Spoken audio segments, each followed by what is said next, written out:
Hello everyone! Good morning po sa inyo lahat and welcome back to my channel. So ang video na ito, update lang po sa bagong property natin.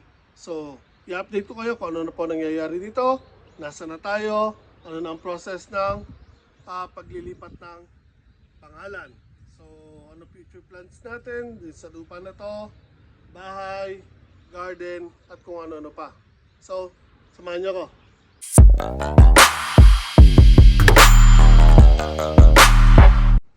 So as of now, ang main goal po natin ay mayayos po natin yung garden dito at yun doon sa kabila. Pero before that, tulad na sabi ko, kailangan natin palibutan ng bakod ang property natin dahil nga may mga inusishi or baboy damo at mga usa. Yung bahay, later na po natin ayusin yan. Basta yung mga necessities o mga kailangan natin gamitin, yun lang po ang activate natin tulad ng gas, tubig at kuryente. So, okay na po tayo sa kuryente, okay na po tayo sa tubig, yung gas na lang po. So, before ko tawagan yung sa gas, kailangan ko muna magdala dito ng stove kasi once na magdala ng gas dito, ay i-check po nila yung kung meron mga leaks or wala. So, before that, again, kailangan ko magdala dito ng stove bago ko tawagan yung sa gas. So, aside from that, major renovations or na pag-aayos sa bahay, as of now, wala muna. Main purpose natin again, ang garden. So this is our main garden. Tulad na sinabi ko, dito muna ang focus natin at doon sa isa pang garden doon. So magtatanim tayo dito, assorted mga gulay, kung ano sitaw, talong, ampalaya, kung ano pwede natin itanim dito, itatanim po natin assorted para meron po tayong mga selections ng pwede natin pagkakitaan or ibenta. Along the line ng property natin, maglalagay tayo ng bakod. Protection para sa mga baboy damo at usa para hindi sila makapasok sa garden natin at hindi maperwisyo yung mga tanim po natin. And dito sa kabilang side ko, actually, ito po yung papunta sa may ilog na.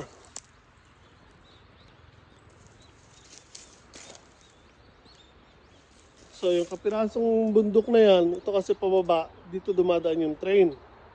So yung kapirasong bundok na yan, sa likod niyan, andun pa yung mga taniman ng pako or fern. So, dati, part po yan ng property na to. Pero, dahil hindi nagagamit ng may-ari, ibinigay na po dito sa may train or sa company na dumadaan dito sa release ng train. Then, yung overlooking doon, yun na po yung ilog. Pababa dyan, may ilog na po. So, pwede pa rin natin gamitin yan kung mangwalan tayo ng pako, yung kawayan, pwede po tayong pumunta dyan. Pero yung tataniman natin ng panibago, hindi na po natin pwedeng gamitin yan dahil nga naibigay na po yan ng dating nagmamayari ng lupa na ito. So, wala na po tayo magagawa dyan. Sayang pero wala na tayo magagawa. Pero at least pwede pa tayo mangawa ng mga kawayan, pako, and pagpupunta tayo sa ilog, at least nakakadaan pa rin tayo dyan, di ba? So ito po guys yung mga gagamitin natin na bakal na pamposte at pambakod po sa property natin. So kung makikita nyo, diretso lang po yan. And 6 meters po, tsaka 4 meters po ang haba ng mga yan. Kukulangin pa po yan kung tutuusin. Pero nagsabi na tayo doon sa Kaytayan na if ever naman na meron pa silang dumating o makuha ng mga pipe na ibebenta nila, sa akin nila ibenta. So again, nakuha lang natin ng mura yan. And puputulin natin yan ng 3 meters. Yung 6 meters gagawin natin dalawa. Tapos ganito po gagawin natin. So may part na lalagyan natin ng concrete or semento, tapos yun po yung ibabaw natin sa lindero ng property natin bilang poste. So every post, po-connect natin ng dalawang pipe na nakahiga, tapos lalagyan natin ng kahoy para mas matibay po sila at maganda pong tingnan. So ito, nakuha na natin itong limang to nang meron na pong ganyan. Kaya nga lang, wala na po, 5 piraso na po yun na meron ng semento. Pero if ever man na meron pa ulit ka ako silang makuha na ganyan, sabihin lang lahat, kukunin ko agad. As for sa mga bonsai naman, dito sa main lot ng property, hindi po natin papatayin yan. Bubunutin po natin yan at ilalagay natin sa paso.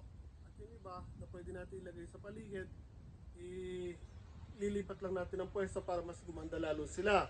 So again, gagamitin pa po natin yan dahil pag pinutol natin yan, sayang.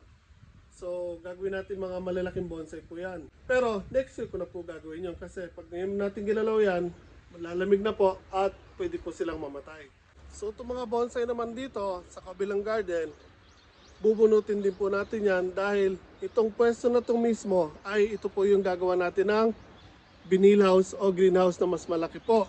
So yung sa bahay ko maliit lang, pero dito gagawa ko ang taas niya parang sa second floor ang katumbas para yung mga papaya natin, bayabas, mangga, pwede po silang maglakihan ng wala pong sasagabal sa mga sanga nila or puno nila. Dahil yung maliit nating greenhouse sa bahay, again, nung lumaki yung papaya ko, bumangga na po pati yung mga malunggay ko, pati bayabas. So dito, itutumbas natin sa second floor or katumbas ng second floor na building, ganun po kataas ang gagawin natin. At ito po mga bonsai na ito, again, ililipat po natin yan, iriripat sa malalaking paso. So ngayon na mag-uumpisa tayo magkumpleto ng mga malalaking paso, meron tayong naging kaibigan na marami din bonsai. Yung hapon na nagpunta dito ng isang beses na marami daw siyang malaking paso at pwede daw siya magbigay ng ilang piraso. So later on, kukunin po natin yan. And again, yan po, ito po yung bonsai natin na maple. So inabot ko na dito yan. Buhay pa po yan guys. Taglamig na po kasi kaya mga dahon niya nagbagsakan na. Pero once na mag-start na po ang summer, maglalabasan na po ulit ang bagong dahon niya. So isa ito nga pala sa pinakamagandang bonsai na nandito sa bago nating property. So we're lucky na nakatsyempo tayo ng marami pong bonsai dito. And for me, ito po ang isa sa pinakamaganda sa kanila. So kanina nga pala, tiniray ko umakit doon sa bubungan kasi tulad na nasabi ko, meron pong mga part na nasira na yung bubungan niya, yung kara. So nagtry akong umakit kanina kaso sobrang taas, yung hagdanan na ginagamit ko medyo gumagalaw. So hindi ko na po tinuloy kasi medyo delikado po. So lumulundo po kasi yung ginagamit ko hagdanan kanina sa sobrang taas na po. Kaya ang binabala ko na is dito, yan, sa gilid na to, magtatayo na lang ako ng scaffoldings or gagawa ko ng scaffoldings dyan. Tapos yun na lang pong gagamitin ko para makakit po ng maayos dun sa taas. So ilang piraso yung lalagay natin dyan and unti-unti natin ayusin na lang yan. So probably next month ko na lang gagawin yon. Wala tayong magagawa. Hindi ko naman pwedeng pagsapalaran na umakyat dyan tapos maaaring mabali or mahulog tayo doon sa hagdan na ginagamit natin. So tinigil ko na lang muna and antayin ko na lang na makapag-produce ako ng scaffoldings na gagamitin ko. Pwede ko naman gamitin yung mga tank and pipe na nabili ko. Kaya nga lang, kung may makukuha ako na mga scaffoldings, it's either bibilin ko or hiramin ko doon sa Kaytaya. Kasi may nakita kong ilang piraso doon. So tatanong muna natin kung pwede tayo mag-rent or kung bebenta nila, much better para hindi na natin sosole. Gagamitin natin dito ng permanente na. So later on, tatawag ako sa kanila and dadaan ako doon para malaman yon. And kung napapansin nyo, dito sa part na to, dito, may puno dati po dyan, pero nawala na. Pinutol ko na po kanina. Ayan na po yan. So again, yan po hindi po natin kasi kailangan. Hindi naman po siya puno ng prutas para pakinabangan natin. Isa siyang klase ng berry pero again pan-display lang po siya, hindi natin kailangan. So pinutol na lang natin. Pero dito yung sa mga puno dito along the property, mga magagandang klase po yung mga puno dyan. So ililipat din po natin na maayos yan. Meron ako isang specifically na gusto po dito sa property na to na pinutol nila dati pero luckily buhay pa rin po yung puno. Isa siyang klase ng maple na ang dahon niya ay kulay pula. So ito kung mapapansin nyo guys, ito po, ang laki na po sana niya pero pinutol. Kaya nakakapanghinayang pero luckily buhay pa po siya. So dito, ayan, meron po siyang bagong dahon. Medyo nalanta na lang po yung iba kasi nga lumalamig na. So next year, pagdating ng summer, bubunutin natin to at ililipat natin. So ito pa isang klase ng bonsai na nakatanim dito guys. Isa siyang klase ng pine tree. Yan po. Ganda po niya. Ililipat din po natin yan. Hindi ko sure pero kung napanood niyo na po yung isa sa video ko, meron po ako nitong maliit na starter bonsai na nilagyan po ng wire. Parehong-pareho po sila. Yung sa akin nga lang, maliit pa po. So yan.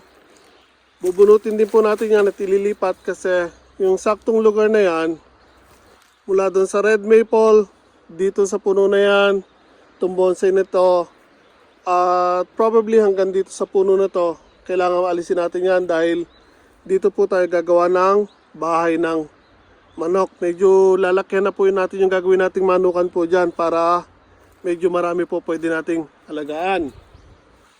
So, as for this naman sa mga puno na ito, pwede silang gawing bonsai, bubunutin, iriripat, kaya nga lang, masyado na po marami yan dahil dikit-dikit po na puno yan. So, puputulin na lang po natin yan. If ever man na may makita yung medyo maganda yung shape, ililipat po natin, pero hindi po lahat. So, there you have it guys. Again, ang tubig, kuryente, okay na po, napaayos na natin. So, yung gas na lang po ang inaantay natin. And, mainly, Sabado, Linggo tayo pupunta po dito sa property na to.